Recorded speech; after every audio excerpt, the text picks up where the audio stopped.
Le problème de l'influence très très grande et croissante de ce mouvement, c'est que il peut s'appuyer sur l'intérêt d'une gauche bien pensante qui ne croit absolument pas à la révolution Mais vous, et vous ne la êtes de recherche pas. gauche, vous êtes laïque. Est-ce Oui, que vous ça, demandez à la gauche de réagir aussi là-dessus? bien sûr, bien sûr. Qu'elle soit, qu'elle ouvre Oui, les yeux. moi, enfin, si vous voulez, le début de ma réflexion sur tous ces sujets, c'est une indignation quand, en 2015, dans une France traumatisée par des attentats qui étaient des attentats islamistes, je découvrais qu'il y avait de nombreuses atteintes à la laïcité qui étaient soutenues de l'intérieur même du camp de la gauche. Et à mesure que je tirais ce fil de la laïcité, j'en ai trouvé d'autres. C'est-à-dire qu'au-delà de la religion, il y a les questions de la race. En rapport avec ça... Et vous montrez bien, Véronique Taquin, qu'ils ont de l'influence chez les enseignants, peut-être les lycéens, dans des académies, chez les présidents de l'université. Mais en revanche, deux choses pour, non pas les défendre, mais expliquer en même temps ce qu'ils veulent. Est-ce qu'ils n'ont pas le droit de contester une histoire qui a été racontée, je ne peux pas dire par les vainqueurs, mais en tout cas par les Blancs. Et d'autre part, ils se battent aussi pour trouver leur place, peut-être changer la couleur des sociétés dans lesquelles on vit, établir une sorte d'équilibre dans des sociétés qui les ont oubliées, parfois méprisées. Alors, ce qu'il faut dire, c'est que, d'une part, il s'est trouvé des historiens de la colonisation qui étaient absolument anticolonialistes, comme Vidal-Naquet ou Gilbert Meignet, qui ont immédiatement critiqué, et très durement, des discours déjà décoloniaux ou indigénistes, si vous voulez. Et ils n'étaient pas d'accord avec ça. Et pourtant, ce n'étaient pas des chantres de la colonisation, tout à l'inverse. Alors, un exemple de ces excès, c'est la charge des universités de la presse anglo-saxonne contre Beethoven. Oui, Beethoven. Ils le trouvent trop vieux, trop blanc, trop masculin. Oui. Le Figaro de samedi, il consacre 2 pages au compositeur.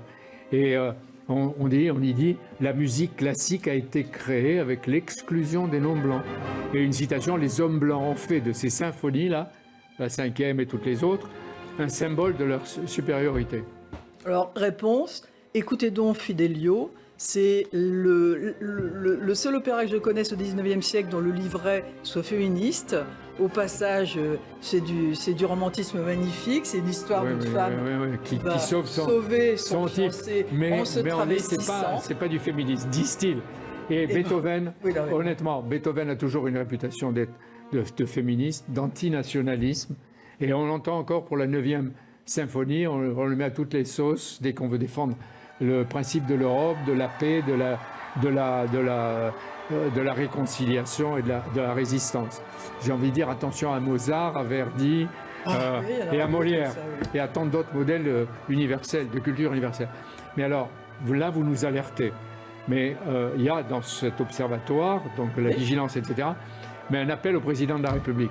Alors, avant cela, il y a l'intention d'alerter et de faire prendre conscience, alors pas seulement dans le milieu de l'enseignement, mais aussi en appel à l'opinion publique, parce que les Français n'ont aucun désir, je pense, en tant qu'électeurs, s'ils y songent, de voir transformer leur démocratie, dont le modèle est républicain, en un modèle américain fondé sur l'association de communautés. D'autant plus qu'il y a la loi sur le séparatisme qui est en route et que Gérald Darmanin est en train de préparer au nom de l'État. Voilà. Alors, mais pour ce qui est des politiques... Qu'est-ce que vous attendez? Vous attendriez? Moi, déjà, je pense qu'il faut être très attentif et reconnaître les signes qui ont été donnés par le président Macron en juin dernier, lorsqu'il a mis en cause une certaine culture universitaire qui avait trop exploité ce qu'on appelle la question sociale, c'est-à-dire la pauvreté, pour en faire une affaire ethnique, ce qu'elle n'est pas. Et deuxièmement, signe très positif aussi donné par monsieur Jean-Michel Blanquer, quand il s'est inquiété de la présence de l'islamo-gauchisme courant puissant dans le supérieur. Oui, mais il n'est pas tellement suivi par des enseignants, etc. Et alors, justement, il y a des levées de boucliers, mais notre idée est qu'il n'y a pas du tout de majorité parmi les enseignants et les chercheurs. Qu'est-ce qu'on dit à Emmanuel Macron?